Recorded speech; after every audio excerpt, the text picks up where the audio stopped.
اس لیے کہ آج انسان کسی نہ کسی اعتبار سے بہت مصروف ہے. آج انسان کسی نہ کسی اعتبار سے اپنے کاموں کے اندر بہت سی مصروفیت رکھ رکھی ہے.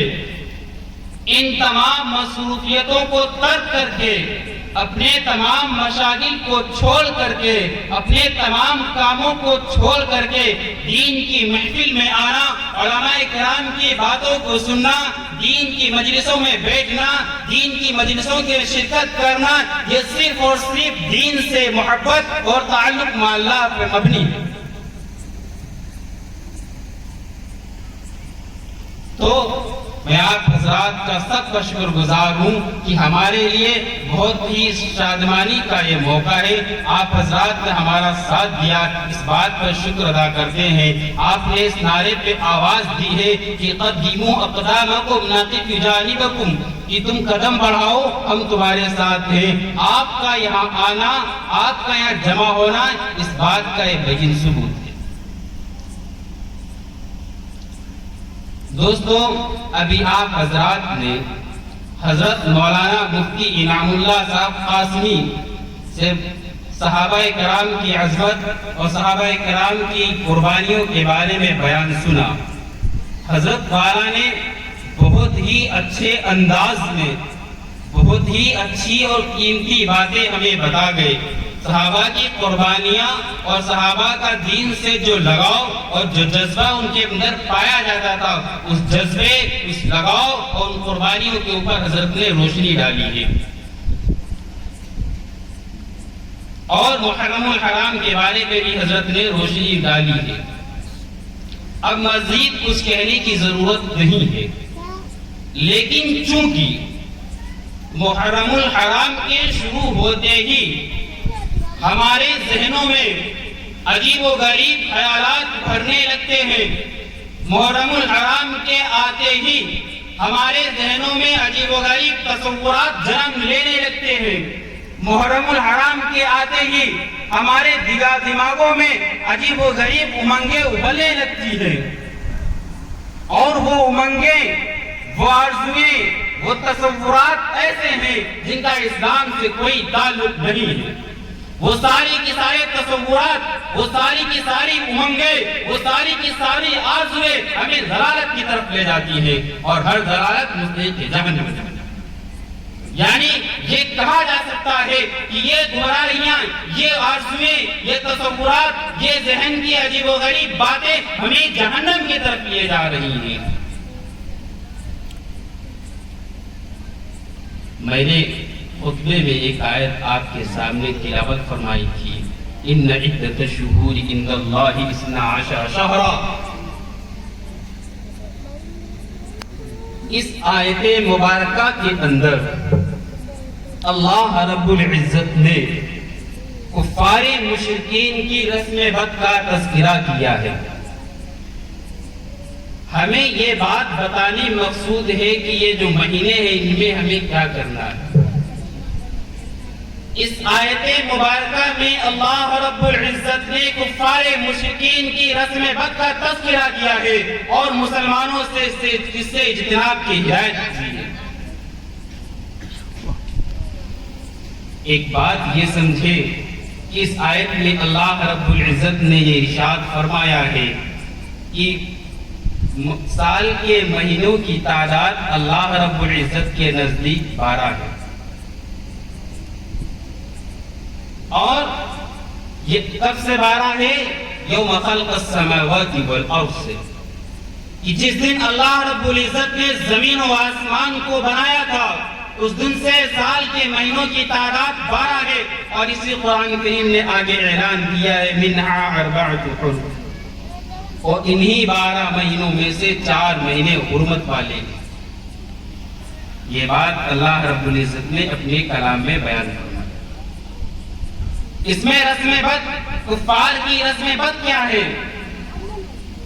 جس طریقے سے اللہ رب العزت نے یہ بات ہمیں پیغام کی طور پر دی ہے کہ سال کے مہینے 12 ہیں، ایسے ہی تمام سابقی تمام انبیاء سابقین کی شریعتوں میں بھی سال کے 12 ہی مہینے شمار اور یہ محرم الحرام، یہ 4 مہینے حرمت والے سمجھے جاتے تھے، اور تمام شریعتوں کا اس بات پر اتفاق ہے ان اشہر حرم کے اندر، ان 4 مہینوں کے اندر جو کوئی بندہ نیک کام کرتا ہے تو اللہ رب العزت اس کے نیکی کا ثواب بڑھا دیتے ہیں۔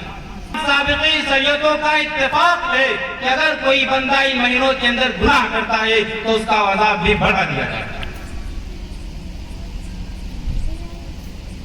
آج ہم تصور کریں ذرا ان مہینوں میں ہم سے کیا کام انجام ہوتے ہیں۔ رسم بد کیا ہے؟